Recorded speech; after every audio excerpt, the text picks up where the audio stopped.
Sejam todos bem-vindos da internet. Não esqueci de vocês. E vamos dar agora início ao surgimento do presbiterianismo. Nasce uma igreja extremamente bíblica. Sejam todos bem-vindos. Então, meus irmãos, hoje vamos tratar de um assunto muito importante. Vamos ficar em pé. Quero ler para vocês esse versículo. São 2 versículos antes de darmos início. 1 Pedro 2,5 diz: também vós mesmos, como pedras que vivem, sois edificados, casa espiritual para ser de sacerdócio santo, a fim de oferecer de sacrifícios espirituais agradáveis a Deus por intermédio de Jesus Cristo. E novamente, 1 Pedro 2,9: vós, porém, sois raça eleita, sacerdócio real, nação santa, povo de propriedade exclusiva de Deus. Podeis assentar. Meus irmãos, antes de darmos continuidade, entendam, falar da nossa história é falar da igreja primitiva. Falar da igreja primitiva é falar do Israel de Deus, do remanescente fiel, do povo que foi salvo, o povo que está edificado sobre a rocha, a casa espiritual, o Israel de Deus. Somos chamados para ser sacerdócio santo. O que isso quer dizer? Diferente da igreja apostólica romana, nós todos somos chamados para sermos sacerdotes. Não tem padre entre nós e Deus. Não tem a senhora do poder da oração. Isso é um retorno ao catolicismo. Porque todos nós somos sacerdotes. O que isso quer dizer? Que em Cristo temos livre acesso ao Pai e ao Espírito Santo.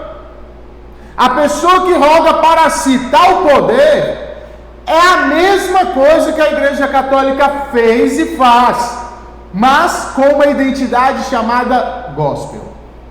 Então está escrito aqui, para ser de sacerdócio santo. Quem? A igreja. E a igreja é chamada para oferecer sacrifícios espirituais. O que é isso? Culto. A sua vida agora é uma vida de culto. Tudo que você faz tem que ser agradável a Deus. Por isso que nós, para sabermos qual é o culto que Deus aceita, como é uma vida que Deus aceita, eu preciso me voltar para onde? Para a palavra de Deus. Assim, a senhora da esquina que tem poderes vai perdendo sua força. Então, por intermédio de Jesus Cristo. Então, tudo que nós fazemos por intermédio de Jesus Cristo. Então, aí Pedro, ele ressalta: vós, porém, sois raça eleita, meus irmãos. Sempre vai haver, durante a história inteira, uma raça eleita, o remanescente fiel.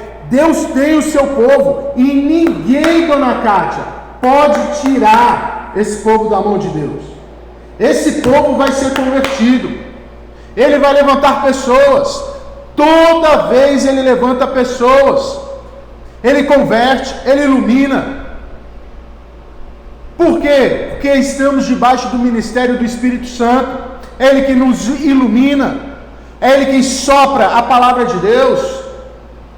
Então, vós sois raça eleita, de novo, sacerdócio real. Não tem papa, meus irmãos. Nação santa, povo de propriedade exclusiva de Deus. Tudo certinho, meus irmãos? Então é sobre isso que vamos tratar hoje. Vamos fazer uma recapitulação. Pensem comigo o seguinte: até o século XVI havia um poder grande dominando reis, dominando o mundo.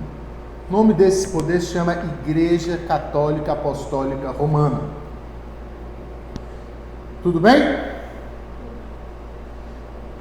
Ela tirou a palavra de Deus da população, ela instituiu dogmas e também muita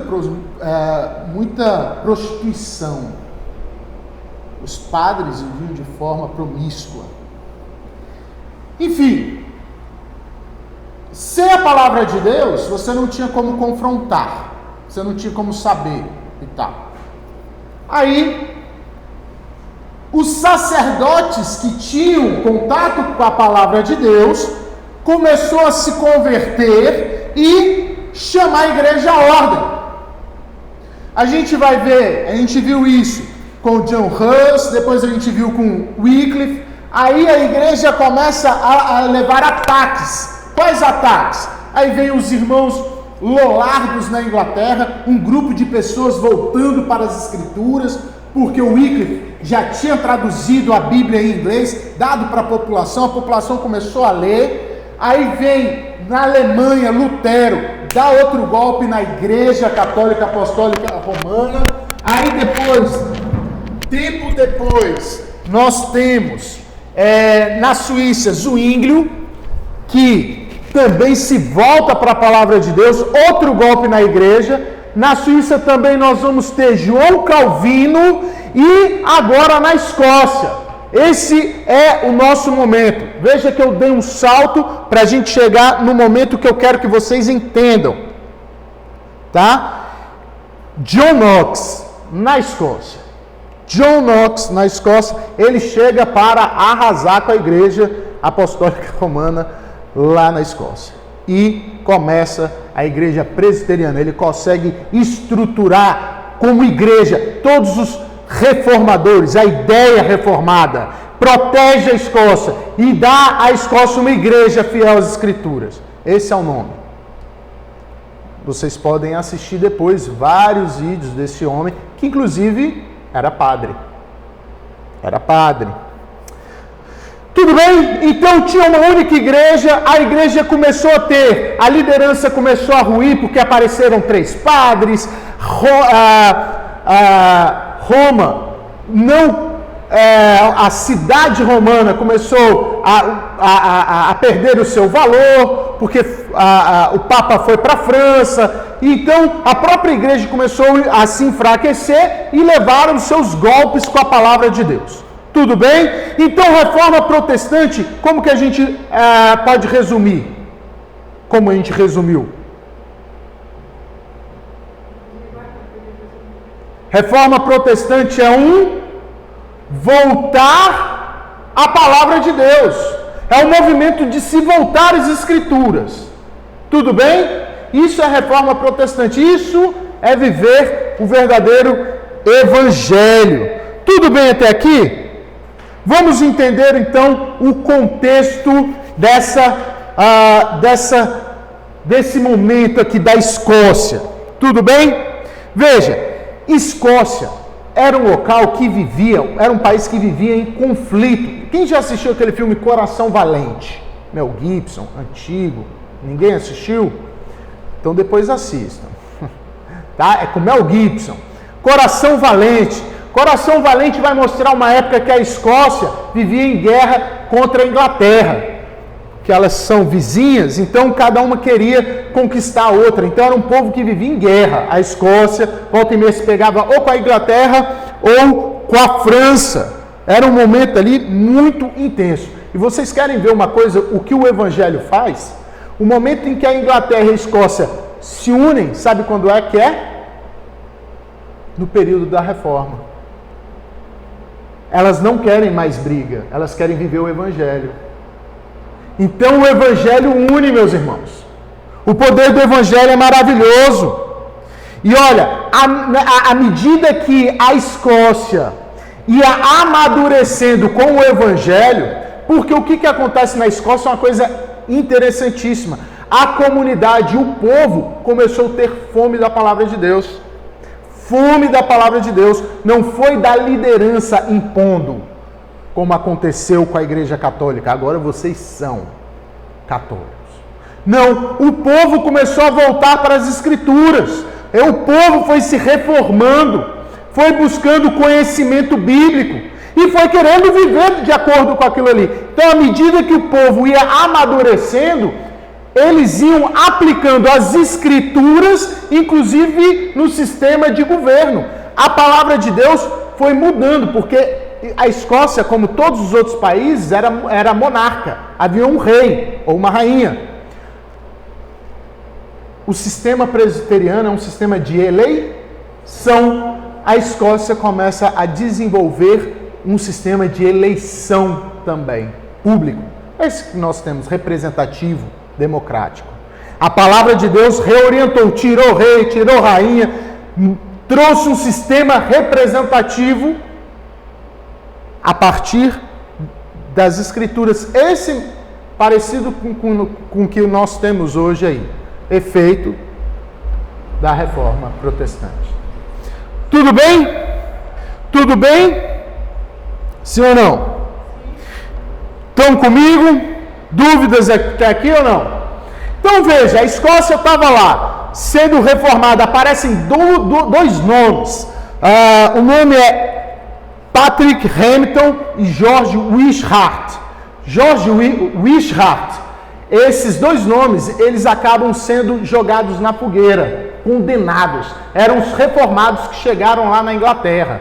E esses nomes começaram a jogar uma conversa para John Knox. E ele chega a se tornar mesmo padre, guarda-costas de Wishart. E aí o que acontece? Ele é condenado pela Igreja Católica como mártir. E ele então vai para a fogueira. Quando isso acontece, aí foi o estopim. Aí ninguém mais aguentou a Igreja Católica local, porque além de ser muito ruim o sistema católico, eles eram muito promíscuos na Escócia.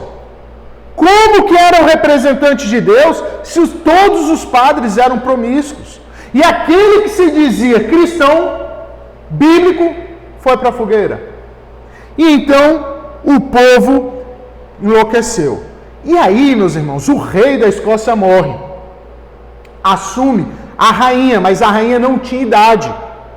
E aí a mãe que começa a governar, a Maria. O nome dela é Maria. Maria.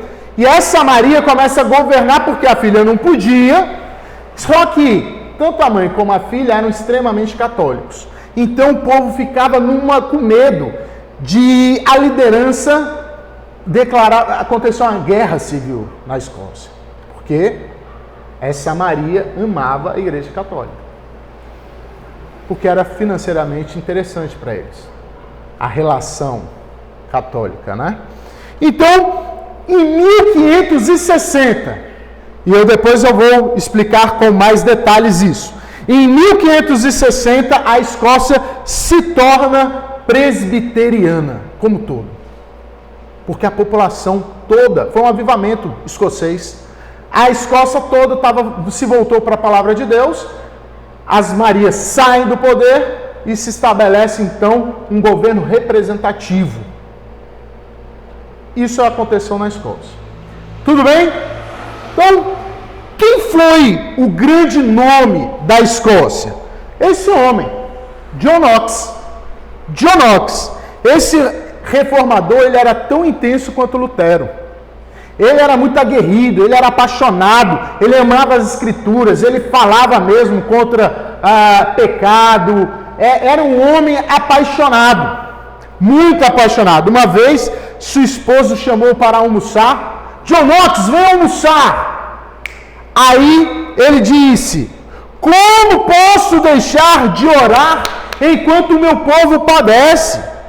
E ele não almoçava, ele orava em prol do povo. Ele orava intensamente 3 horas por dia. Era a vida de oração desse homem aqui, ó.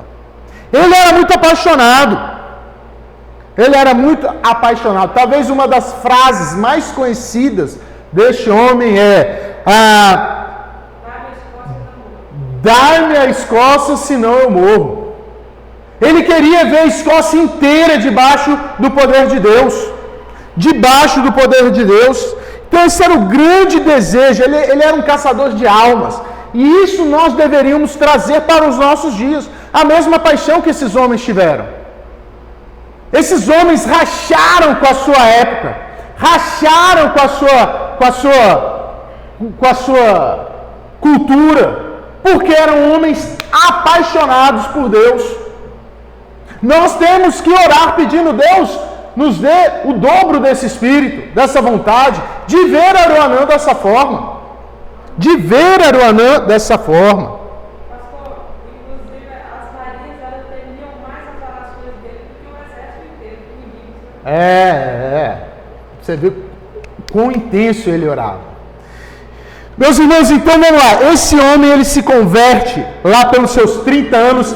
Lembra, 1560 a Escócia se torna presbiteriana.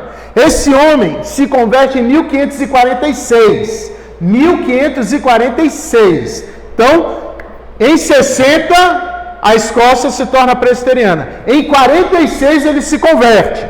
Ele se converte e ele começa a pregar para os soldados protestantes.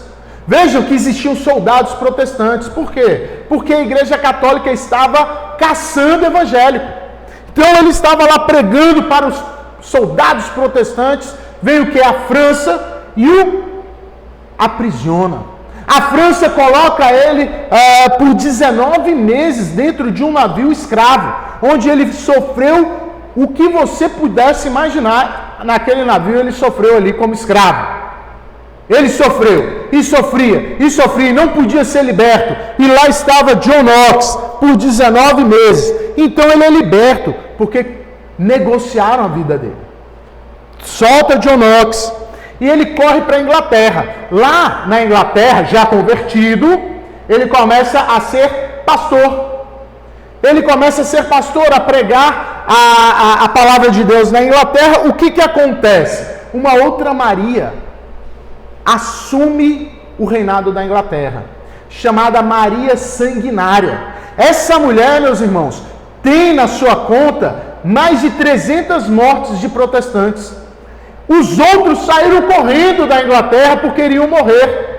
Ela era caçadora de reformados, de evangélicos, de protestantes. E John Knox, então, foge e vai cair aonde? Ele foge e vai cair na Suíça com João Calvino. João Calvino era, nessa época aqui, dona Janete, um dos maiores professores de teologia e pastor da época. Ele estava reformando toda a Suíça. E esse homem vai aprender aos pés de João Calvino. E lá fica bebendo, estudando com esse homem, querendo entender melhor as Escrituras. Isso já era 1555, 10 anos depois da sua conversão praticamente. E aí, meus irmãos, em 1558, estamos quase em 1600, quase em 1560. Em 1558, John Knox, ele não deixava passar uma vírgula, dona Janete. O que ele fez? Ele escreveu um livro que marcou e rachou a época. O nome do livro é O Primeiro Toque da Trombeta contra o Monstruoso Governo das Mulheres. Porque a Escócia era governada por duas Marias, mãe e filha, as duas eram Marias. Uma era a Maria de Guise, a outra era a Maria da Escócia. A Inglaterra, a Maria Sanguinária. Então ele pega e lança esse livro para rachar com essas mulheres. Até hoje na Escócia, hoje, dizem que o primeiro machista da Escócia, hoje, foi John Knox. Porque ele rachou, porque ou ele perecia, ou ele revidava. Não tinha como. Então, ele escreveu o primeiro toque da trombeta. A ideia era escrever o segundo e o terceiro. Mas esse livro, até hoje, marcou tanto, que ele deu tanto problema para ele, que ele resolveu ficar só no primeiro. Então, esse livro chocou, meus irmãos, chocou o mundo, chocou a Escócia, chocou as mulheres, as rainhas, mas lá estava John Knox, Lá estava John Knox. E aí, meus irmãos, ele se casa com uma suíça, e 1559 ele volta para a Escócia, assume uma igreja e a liderança da reforma lá na Escócia. Ele vira o grande líder. A grande voz. Ele assume a igreja, ele assume tudo, e aí tira as Marias do poder, e aí se estabelece o que? Um parlamento. Se estabelece agora a eleição para os líderes. Da onde vem isso, meus irmãos? Da própria palavra. A gente vai ver isso no governo presbiteriano. Essa ideia de representatividade. Mas da onde, qual é a essência disso? A gente está quase concluindo. Veja, a essência está no pacto, na aliança de Deus. Adão representava quem? A humanidade. Quando ele cai, quem cai com ele? Por quê? Porque ele representava.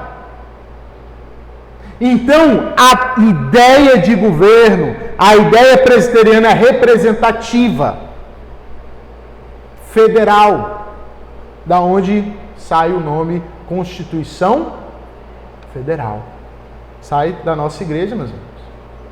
Então vejam, e aí em 1559 ele volta, aí em 1560 ele pensa com todos os reformados da Escócia, como que a gente vai... se a gente está rejeitando a igreja católica, a gente tem que dar um nome para a igreja reformada. Um sistema, a gente tem que apresentar ela direitinho. A gente não pode simplesmente viver como...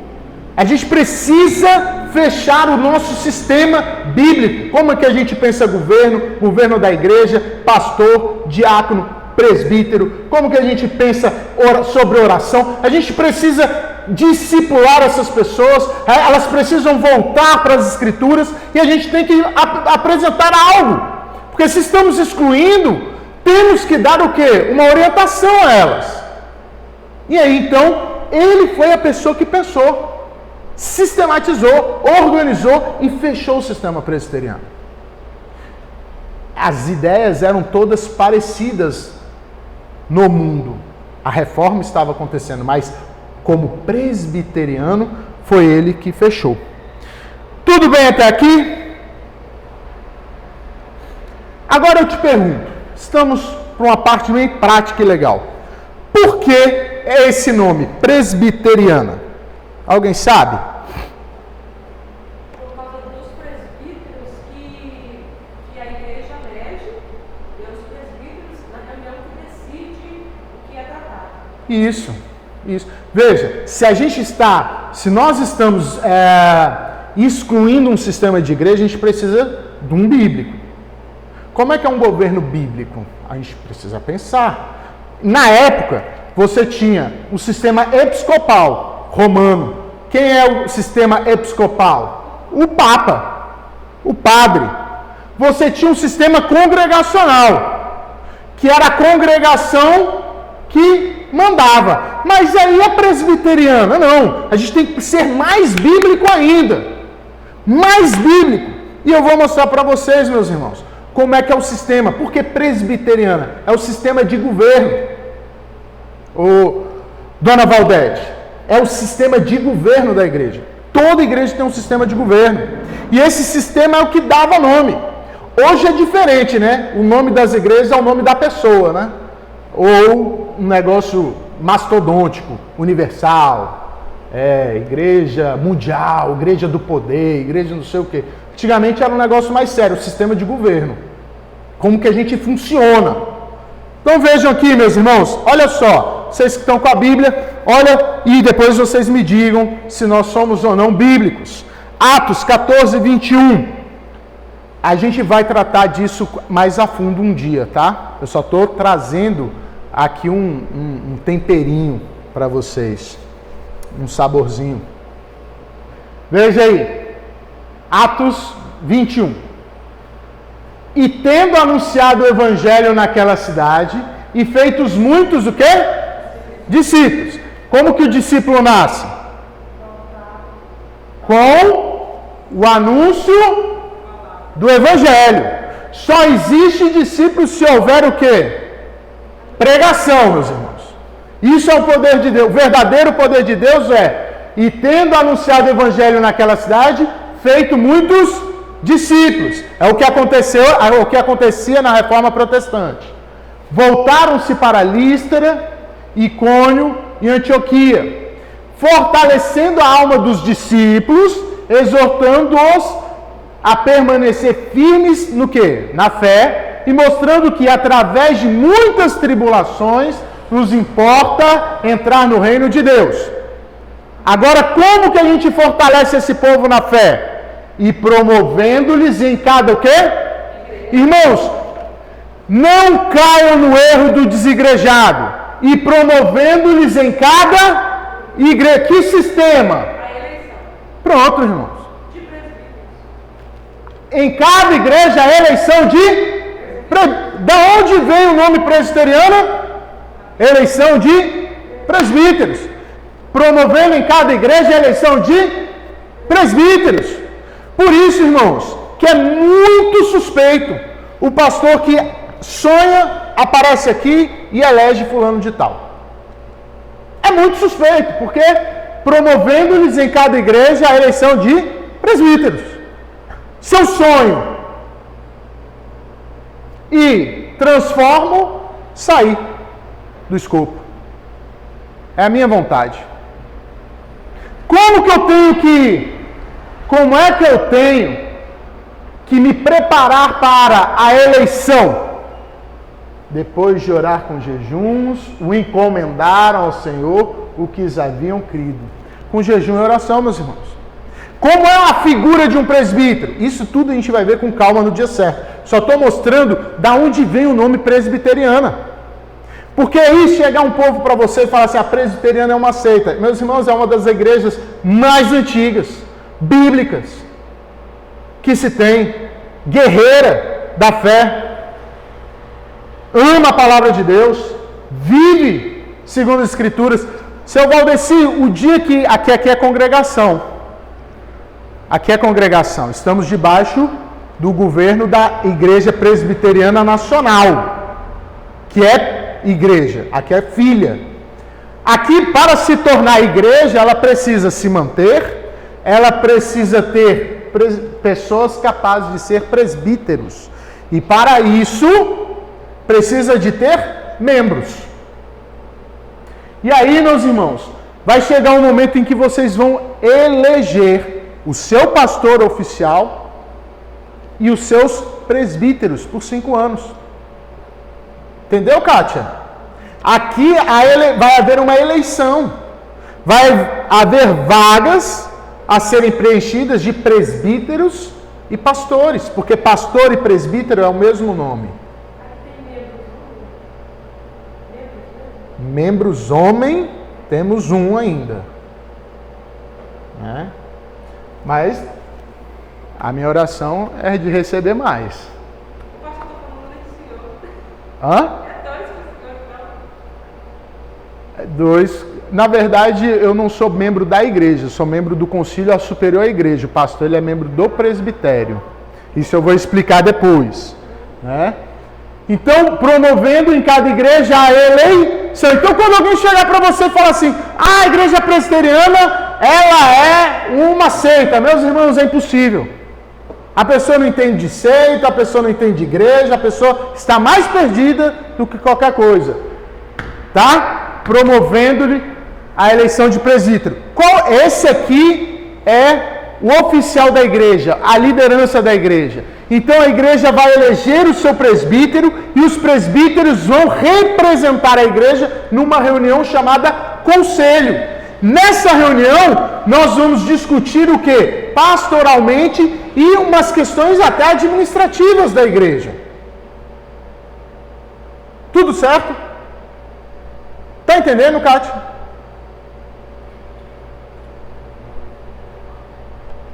Certinho? Só que também tem outros oficiais. Qual é a outra liderança da igreja? Os diáconos. Mas será que os diáconos também eram eleitos? Vamos ver? Atos 6. Ora, naqueles dias, multiplicando-se os números de discípulos. Parecidos, né? Os textos. Multiplicava-se o número de discípulos. Houve o quê? Um problema na igreja. Irmãos, igreja tem problema. Igreja tem confusão. Por que igreja tem confusão e problema? tem pecadores, meu irmão. Isso aqui é uma reunião de pecadores. Aqui é uma reunião de pessoas depravadas. Mas graças a Deus, pela sua graça, estamos sendo restaurados à imagem de Cristo. Então isso aqui, vai ter gente que vai pisar no seu pé, dona Valdete? Vai. Mas, graças a Deus, pelo Espírito Santo, dona Janete. Então, houve um problema ali, ó. Houve uma murmuração dos helenistas contra os hebreus, porque as viúvas deles estavam sendo esquecidas na distribuição diária. Então os 12 convocaram a comunidade dos discípulos e disseram: não é razoável que nós abandonemos a palavra de Deus para servir as mesas. Os discípulos, os 12, aqui é a figura dos presbíteros. Então, os presbíteros disseram: não é razoável que nós abandonemos as escrituras para resolver isso. O que aconteceu? Mas, irmãos, escolhei. Como é que se escolhe?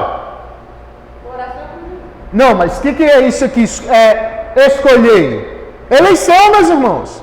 Você não escolhe o teu político?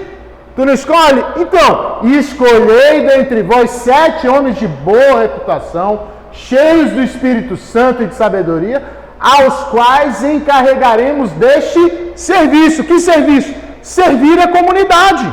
Porque presbítero tem que estar voltado para as Escrituras.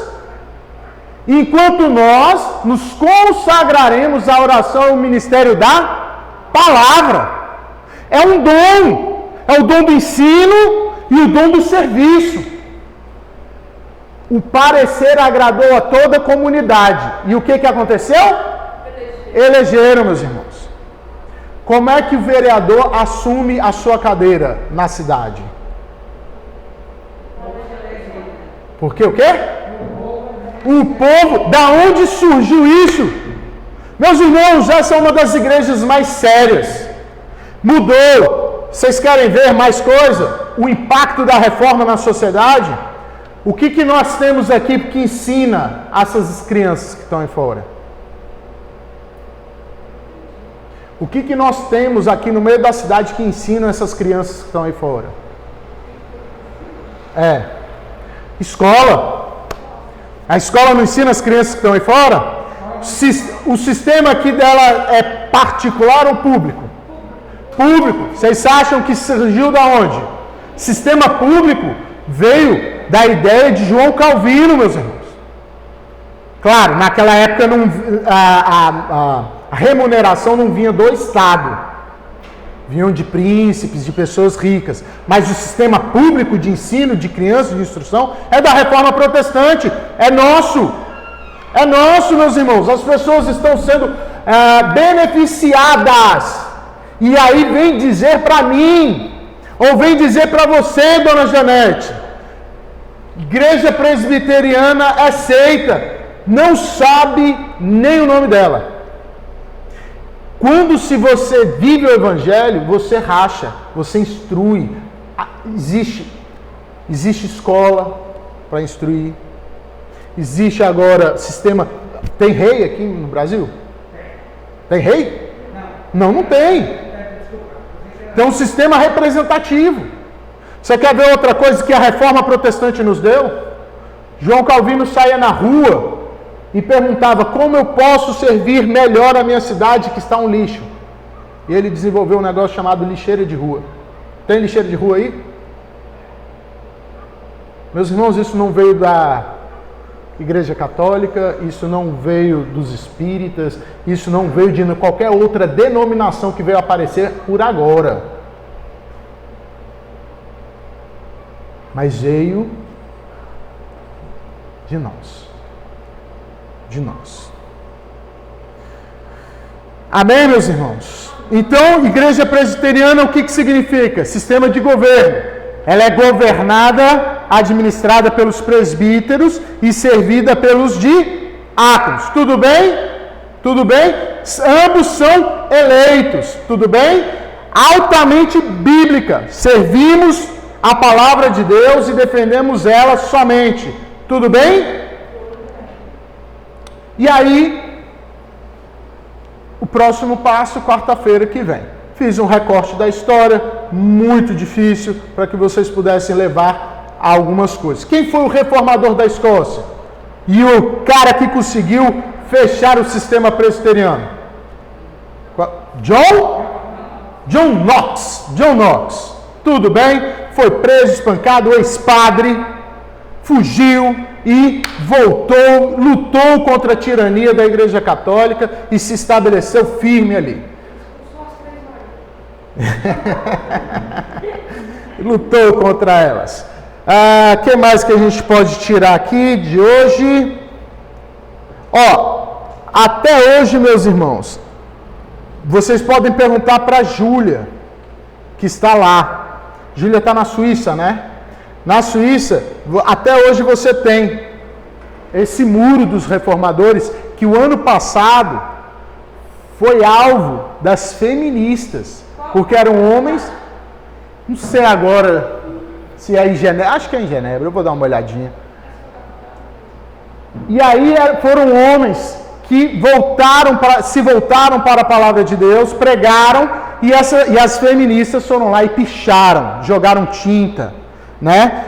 Esse aqui é o reformador Guilherme de Farel. Você vê que eu nem falei dele, tem tanto nome, gente, que se voltou para as escrituras, lutou. Esse aqui é o Guilherme de Farel, esse aqui é João Calvino, esse aqui é John Knox, e esse aqui é Beza. São homens que se voltaram para as escrituras. Teodoro de Beza, John Knox, João Calvino, e fica lá, porque marcou, eles conseguiram libertar. Agora, irmãos, o que eu quero deixar para vocês e concluir com isso. Não adianta começar bem. Eles começaram bem. Hoje, a Europa está largada à vergonha. Por quê? Hoje, a igreja presbiteriana da Escócia é uma vergonha. Hoje, tem pastora no púlpito. Tem travesti. Por quê? Porque eles fizeram isso com a palavra de Deus. O que mantém firme uma igreja é a palavra de Deus. Hoje a Europa, ela é evangelizada pelos brasileiros. Hoje igrejas monumentais se tornaram bares. Por quê? Porque começaram bem. Mas se entra alguém com doutrina que não é bíblica, a Igreja Católica foi assim. Até o quarto século, ela era conhecida como Igreja Católica. O que quer dizer católica? Universal. Reforma protestante é quase parecido. Os reformados. A hora que ela botou romana, o negócio desandou. Aí levantaram papas, aí fez a constituição da igreja, queima a Bíblia, tira a Bíblia do povo, o Papa é infalível, acabou-se. Né? Então, meus irmãos, eles eram conhecidos como católicos. Católicos, somos católicos, é uma fé católica, uma fé universal de todos, até o século IV. A igreja estava perseguida. Depois foi colocada uma palavra, romana. Ela nunca foi sempre Igreja Católica Apostólica Romana. Esse nome entra em um momento. Aí começa a pegar. Entendeu, meus irmãos? Então, lembre-se, deixou a palavra de Deus de lado, começa. E quando é que começa a deixar a palavra de Deus de lado? Quando você deixa a sua devocional. Quando você deixa a sua vida com Deus. Quando você esquece a igreja. Quando você acha que igreja é secundário. Quando você entende isso, meus irmãos, aí piora. Quando qualquer outra coisa é mais importante do que o ensino das escrituras. Ah, não, é porque hoje eu tenho que fazer isso. Ah, ficou apertado, o dia do Senhor não é tão importante, eu não preciso defender ele. Qualquer coisa rouba a doutrina de Deus. Pode dizer, meu irmão?